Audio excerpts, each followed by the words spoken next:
Sebuah gunung di Kecamatan Rumpin, Bogor, menyimpan misteri yang tak main-main. Dari harta karun yang tersembunyi, sampai keberadaan sumur di puncak gunung yang diyakini menyimpan khasiat luar biasa. Inilah harta karun di Gunung Esing menurut tentang misteri.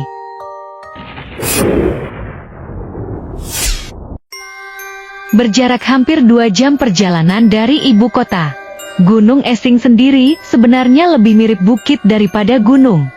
Hanya saja warga terbiasa menyebutnya sebagai gunung.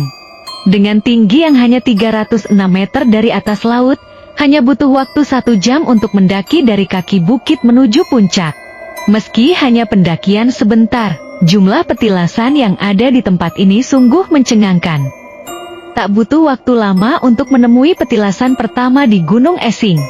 Meski terlihat seperti bebatuan biasa, Abah Sardawi menyebut ini adalah salah satu titik keramat di Gunung Esing. Dia menyebutnya petilasan Kabayan. Konon, sosok yang dipercaya sebagai utusan Kesultanan Banten ini pernah singgah di tempat ini.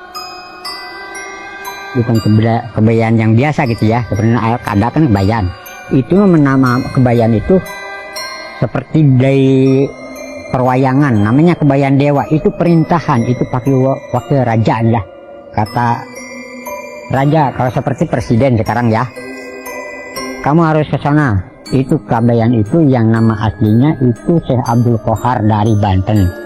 Itu zaman Syekh Maulana Hasanuddin. Menurut Abah Sardawi, tak jarang pengunjung mengalami kejadian aneh yang ada di petilasan ini. Pernah juga ini batunya ada yang gulintingin ya ke bawah air situ. Jauh lah, ternyata pagi-pagi udah ada lagi di situ. Penasaran apa ini nih? Udah gulintingin ke bawah. Pagi-pagi udah biasa lagi, udah ada lagi.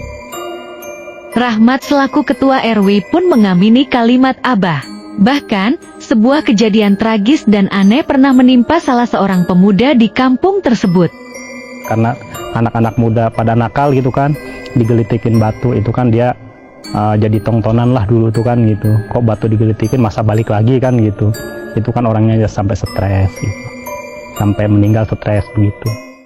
Mendaki lebih jauh, petilasan kedua yang kami temui adalah makam keramat Mbah Dalem yang diyakini sebagai sosok penjaga Gunung Esing. Selain dikeramatkan, petilasan ini juga menjadi petunjuk arah ke puncak Gunung Esing. Bentuknya hanyalah pohon yang dikelilingi oleh bebatuan. Sayangnya, tak ada sejarah yang jelas tentang sosok Mbah Dalem ini. Abah Sardawi mengaku, semua cerita itu ia dapatkan secara turun-temurun. Hanya saja, ia mengaku pernah ditemui sosok gaib yang dia yakini sebagai Mbah Dalem.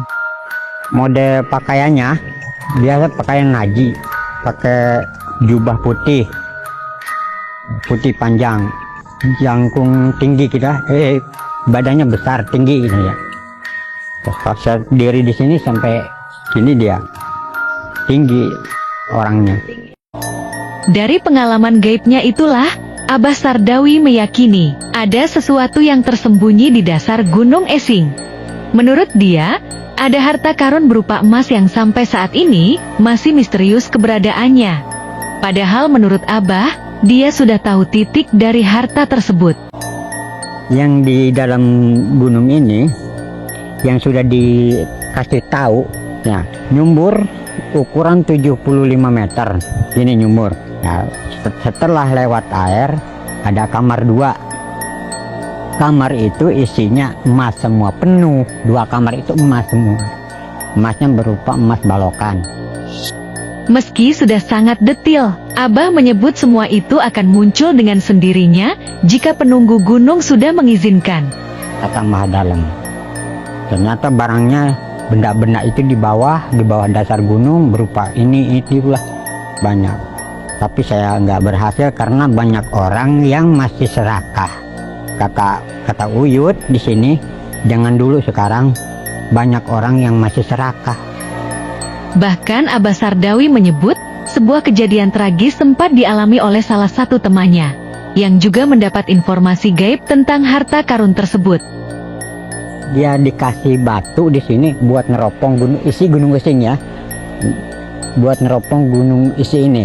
Dia bisa ngelihat di dalam gunung ini.